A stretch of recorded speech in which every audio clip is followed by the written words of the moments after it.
안녕하세요. 90억 경제나무입니다. 어젯밤 월가를 짓누르던 금리 인상 공포가 하루 만에 크게 후퇴했습니다. 미국 6월 CPI가 시장 예상을 크게 밑돌았기 때문인데요. 무슨 일이 있었는지 빠르게 정리해드립니다. 발표 시각은 2026년 7월 14일 오후 9시 30분 한국시간 기준입니다. 헤드라인 CPI 전월 대비는 마이너스 0.4%였습니다. 시장 예상은 마이너스 0.1%, 직전 달은 플러스 0.5%였습니다. 전년 대비 CPI는 플러스 3.5%로 시장 예상 3.8%와 직전 달 4.2%를 모두 밑돌았습니다. 근원 CPI 전월 대비는 0.0%였습니다. 시장 예상은 플러스 0.2%, 직전 달도 플러스 0.2%였습니다. 근원 CPI 전년 대비는 플러스 2.6%로 시장 예상 2.8%와 직전 달 2.9%보다 낮았습니다. 에너지와 식품을 제외한 근원 물가도 전월 대비 아예 오르지 않았고요. 자동차 보험과 의류, 의료비, 중고차 가격이 함께 내려가면서 물가 안정에 기여했습니다. 한마디로 물가가 시장 예상보다 빠르게 식었고 시장에서는 연준이 당장 금리를 올릴 필요가 줄었다고 해석한 겁니다. 전날까지 시장의 공포는 이런 흐름이었습니다. 유가 상승, 그 다음 물가 재상승, 그 다음 연준의 금리 인상, 이어서 채권금리와 달러 상승, 그리고 성장주 하락입니다. 그런데 이번 CPI가 이 공포의 고리를 일단 끊었습니다. CME 패드워치 기준으로 CPI 발표 전 약 42% 수준이었던 7월 FOMC 금리 인상 가능성은 발표 후 약 16% 안팎으로 떨어졌습니다. 반대로 7월 회의에서 금리를 동결할 가능성은 약 84%까지 올라갔습니다.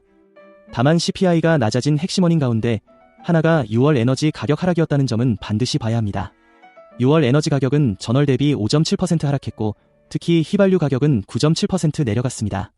그런데 최근 중동 긴장으로 국제 유가가 다시 오르고 있기 때문에 7월 CPI까지 계속 낮아질지는 아직 확신할 수 없습니다. 연준 의장 케빈 워시와 시카고연은 총재 오스탄 굴스비도 이번 CPI를 긍정적으로 평가하면서도 한 달의 지표만으로 물가 안정을 확정할 수는 없다는 신중한 태도를 보였습니다. 연준 관계자들은 앞으로 나올 PPI와 PCE 같은 추가 물가 지표까지 함께 확인하면서 물가 둔화가 지속되는지 판단해야 한다는 입장입니다. 쉽게 말해 금리 인상 공포는 크게 낮아졌지만 연준이 금리 인하로 방향을 완전히 바꾼 것은 아니라는 겁니다. 이제 시장 반응을 보겠습니다. 나스닥은 플러스 0.9%, S&P 500은 플러스 0.38%, 다우는 플러스 0.02%로 사실상 보합이었고 러셀2000은 플러스 0.4%를 기록했습니다. ETF 기준으로 QQQ는 약 플러스 1.11%, SPY는 약 플러스 0.37%였습니다. 반도체와 AI 관련 종목이 나스닥 상승을 주도했고 주요 은행들이 시장 예상을 웃도는 실적을 발표하면서 증시를 지지했습니다. 상승 종목 수도 하락 종목보다 많았습니다.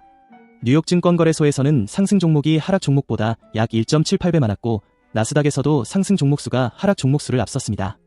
대형 기술주 몇 개만 오른 장이 아니라 러셀2000 동반 상승, 국채금리 하락, 달러 약세, 시장폭 개선까지 함께 나타난 상대적으로 질이 괜찮은 반등이었습니다.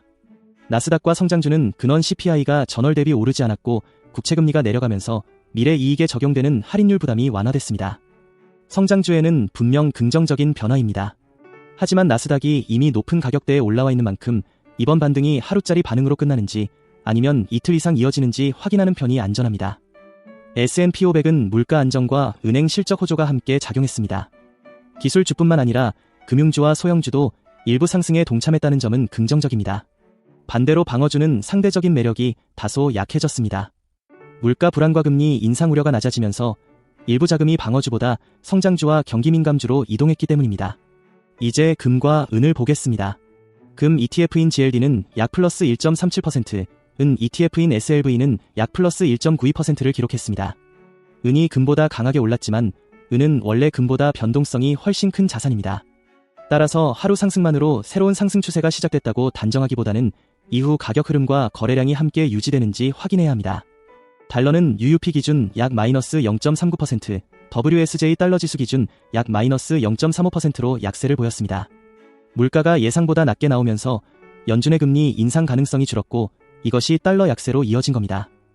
미국 10년물 국채금리는 CPI 발표 직후 4.56% 안팎까지 내려갔다가 장 후반에는 약 4.59%를 기록했습니다. 미국 2년물 국채금리는 약 4.20%였고 장기채 ETF인 TLT는 약 플러스 0.14%를 기록했습니다. CPI 발표 직후 10년물 금리는 약 4에서 5 베이시스 포인트, 2년물 금리는 약 8 베이시스 포인트 하락했습니다. 2년물처럼 단기금리가 장기금리보다 더 크게 내려간 것은 시장이 연준의 당장 금리 인상 가능성을 낮춰 반영했다는 뜻입니다. 오늘 시장의 핵심은 분명합니다. 6월 CPI가 예상보다 낮게 나오면서 7월 금리 인상 공포는 크게 후퇴했고 성장주와 금, 은행은 긍정적으로 작용했습니다.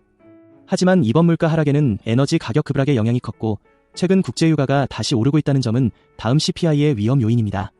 따라서 이번 CPI는 시장에 큰 안도감을 줬지만 연준의 긴축 위험이 완전히 끝났다고 판단하기에는 아직 이릅니다. 오늘 뿌리 이야기는 여기까지입니다. 다음에 또 뿌리로 만나요. 90억 경제나무였습니다.